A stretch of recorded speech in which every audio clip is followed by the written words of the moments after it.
Palakkad football മത്സരത്തിനിടെ സ്റ്റേഡിയത്തിന്റെ gallery തകർന്നു വീണു. സെവൻസ് ഫുട്ബോൾ മത്സരത്തിനിടെയായിരുന്നു അപകടം. നിരവധി പേർക്ക് പരിക്കേറ്റു. വിവരങ്ങളുമായി സച്ചിൻ വള്ളിക്കാടുണ്ട്. സച്ചിൻ, എപ്പോഴായിരുന്നു ഈ അപകടം? പരിക്കേറ്റവരുടെ നില എപ്രകാരമാണ്? ഇന്ന് രാത്രി 10:30യോടുകൂടിയാണ് അപകടം സംഭവിച്ചത്. വല്ലപ്പുഴയിൽ നടന്ന ഫുട്ബോൾ മത്സരത്തിനിടെയായിരുന്നു അപകടം. നിലവിൽ പരിക്കേറ്റവർക്കൊക്കെ നിസാര പരിക്കുകളോടെ സമീപത്തെ പട്ടാമ്പി സ്വകാര്യ ആശുപത്രിയിലും അതേപോലെ തന്നെ സർക്കാർ ആശുപത്രിയിലും പ്രവേശിപ്പിച്ചിരിക്കുകയാണ്. പട്ടാമ്പിയിൽ ഇന്ന് നടന്ന ഫുട്ബോൾ ടൂർണമെന്റിനിടെയായിരുന്നു അപകടം സംഭവിച്ചത്.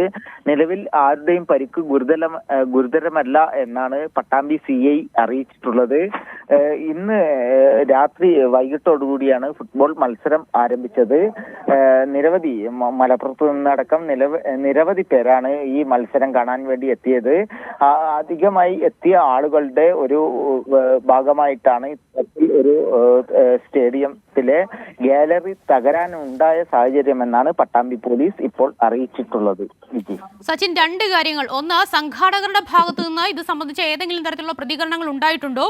രണ്ട്, പാലക്കാട് ആ പരിസരവാസികൾ തന്നെയാണോ അപകടത്തിൽപ്പെട്ടത്? തീർച്ചയായും വിജി, നിലവിൽ പരിക്കേറ്റവർക്ക് നിസാര പരിക്കുകൾ മാത്രമാണ് ഉള്ളത് എന്നാണ് അറിയിച്ചിട്ടുള്ളത്. ഇന്ന് രാത്രി 10:30യോടുകൂടിയാണ് പട്ടാമ്പിയിലെ സെവൻസ് ഫുട്ബോൾ ടൂർണമെന്റ് നടക്കുന്ന ഗാലറി തകർന്നിട്ടുള്ളത്. നിലവിൽ ആരുടെയും പരിക്ക് ഗുരുതരമല്ല. സമീപവാസികൾ തന്നെയായിരുന്നു ഈ ഗാലറിയിൽ ഉണ്ടായിരുന്നത് എന്നാണ് അറിയാൻ വേണ്ടി സാധിച്ചിട്ടുള്ളത്. ശരി സച്ചിൻ, വ്യക്തമാണ്. പാലക്കാട് ഫുട്ബോൾ മത്സരത്തിനിടെ സ്റ്റേഡിയത്തിന്റെ ഗ്യാലറി തകർന്നു വീണു. സെവൻസ് ഫുട്ബോൾ മത്സരത്തിനിടെയായിരുന്നു അപകടം. നിരവധി പേർക്ക് പരിക്കേറ്റു. വിവരങ്ങളാണ് സച്ചിൻ വള്ളിക്കാട് പങ്കുവച്ചത്.